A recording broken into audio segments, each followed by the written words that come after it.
quando terminou a sessão, a galera perguntou: o que vocês fizeram no filme? E foi muito engraçado, assim, porque pra gente, na verdade, isso foi um elogio.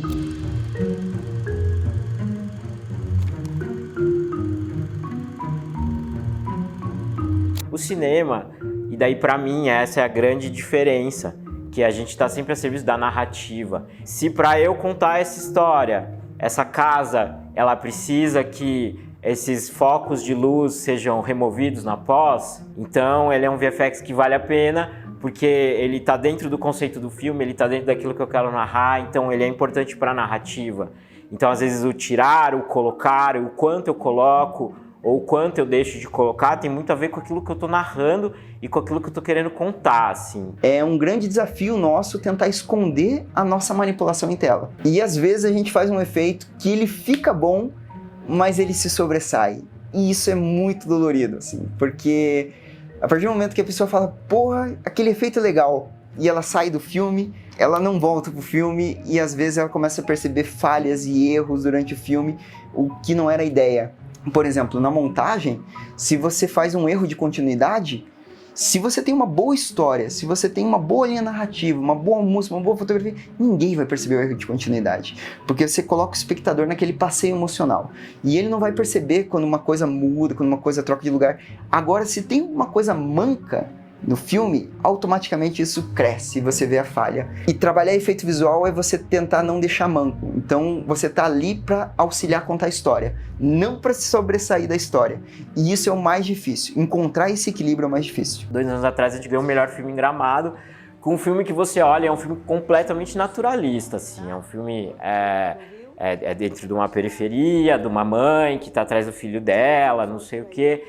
E mesmo nesse filme naturalista, eu precisei de VFX, mas eu precisei para contar coisas, para às vezes tirar uma câmera de um lugar que eu não podia ter, às vezes é um espelho, um reflexo, mas enfim, o que eu quero dizer é que no cinema a gente está sempre a favor da narrativa, e às vezes essa narrativa ela demanda que a gente esconda. O cinema faz parte de um passeio emocional. Você compra a ideia de sentar numa sala, assistir um filme e durante aquele tempo daquele filme, você acreditar que aquela história existe. Você acreditar que aqueles personagens são reais, você sentir a morte deles, sentir a vitória deles. Se a gente pega Senhor dos Anéis ganhou um monte de Oscar de melhor filme. E ele tem o Gollum, que é um personagem virtual. Mas ninguém fala que aquilo é um VFX mal feito. E quando você assiste o filme, apesar daquilo não existir na sua realidade, por um momento você aceita ele. Ele não é necessariamente o efeito invisível, porque ele é algo que não existe no nosso mundo, porém passa despercebido. Isso é uma coisa constante que a gente tenta adquirir quando a gente faz cinema, porque a gente não quer que a pessoa saia do filme. Diferente do clipe, da publicidade, que são artes muito mais visuais, basicamente a imagem ela tá somando com uma música e você tá fazendo às vezes um ensaio virtual, um ensaio visual, você quer que aquelas imagens também contem uma história e às vezes você quer ir pro lúdico, você quer tipo mostrar o céu roxo, arco-íris e tal, com estrelas, coisas que não necessariamente você precisa respeitar as regras da física. No cinema é muito importante você estipular essas regras e respeitar elas dentro daquele universo do filme. A publicidade você sempre quer ter aquele gostinho de que na verdade é VFX, mas olha que VFX bem feito, parece um videogame brilhante, não sei o quê. E no cinema é bom, nem precisava de VFX. Mas mesmo assim tem muito VFX investido aí. Então pra mim, essa tem a ver com isso. Para mim, Alessandro, eu acho impactante você construir algo que saia da tua cabeça ou que saiu da cabeça de alguém e você produziu, você deu vida para aquilo e isso de alguma maneira impacta outra pessoa, né? Tipo, porque a pessoa, se tirar um sorriso de uma pessoa, tirar às vezes uma lágrima. Teve um projeto da John Deere, que foi um cinema 360, que as pessoas saíam chorando, se identificavam de verdade com o conteúdo. Cara, como é que você não vai ter orgulho de um negócio desse, né?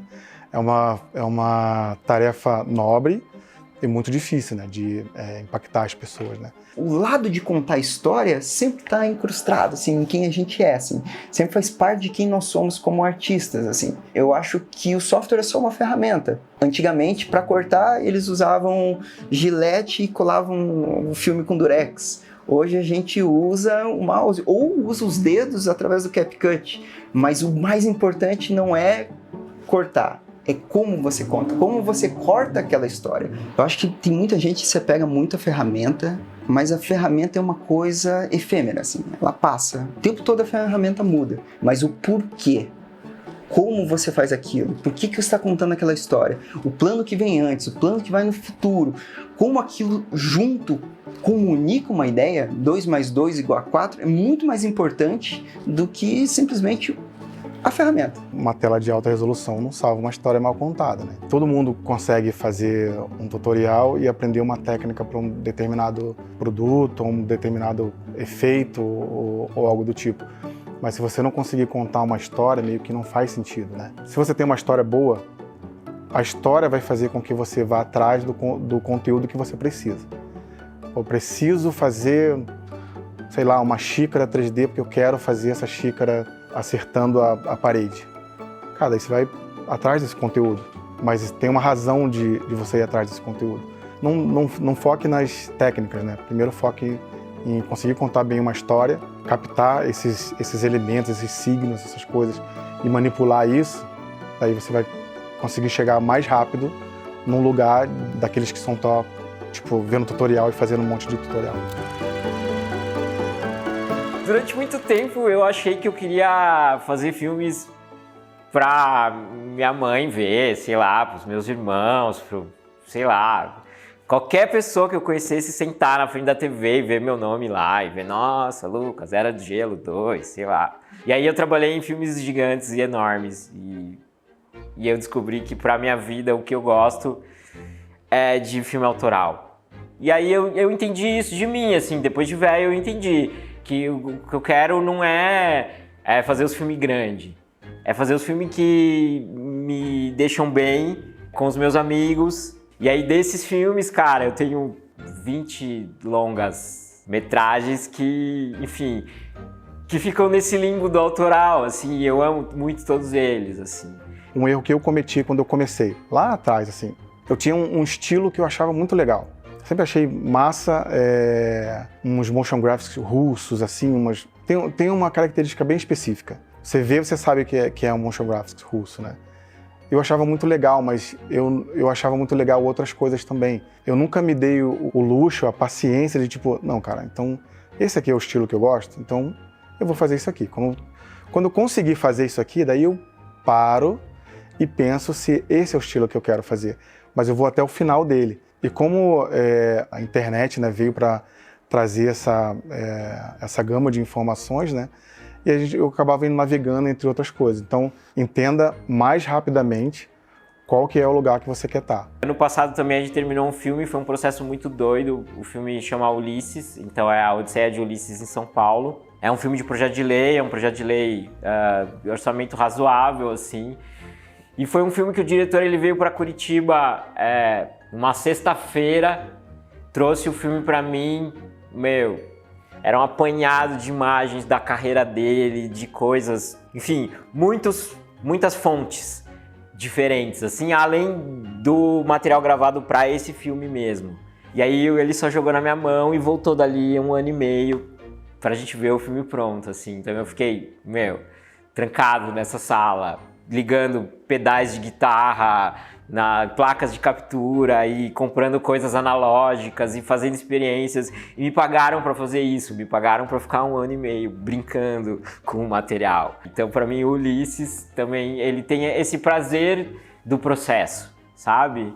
Minha mãe não vai ver, mas tem o prazer de ter feito parte desse processo maravilhoso de criação irrestrita. É claro que eu fiz umas publicidades no meio tempo, mas foi muito legal, Ulisses. Esses projetos, a gente até faz essa questão da guerrilha e a gente executa mais de uma função, mas são projetos que conversam com o coração. E a gente fala, esses projetos a gente gosta e a gente vai até o fim.